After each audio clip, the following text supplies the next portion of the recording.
9 నెలలు కడుపు పెద్దదై వికారమును పొంది తాను వంగలేక పని చేసుకోలేక తిందామంటే ఆహారం సహించక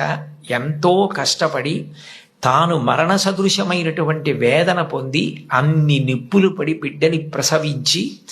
ఆ బిడ్డకి పాలిచ్చి పెంచి పెద్ద చేసి ఏడాది పాటు చలికాలం లేదు, వర్షాకాలం లేదు, మంచంలోనే మలమూత్ర విసర్జన చేస్తే ఆ మలమూత్రములను తుడిచి కడిగి బిడ్డని రక్షించి తాను ఉపవాసాలు చేసి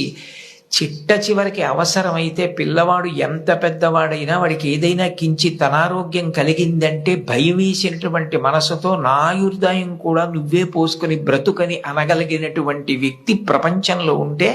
అది అమ్మ ఒక్కతే. అందుకే అమ్మ లాంటి ప్రాణి లోకంలో లేదు. శాస్త్రాలు కూడా మొట్టమొదటి నమస్కారం ఎవరికి చేయించాయి అంటే మాతృదేవో భవ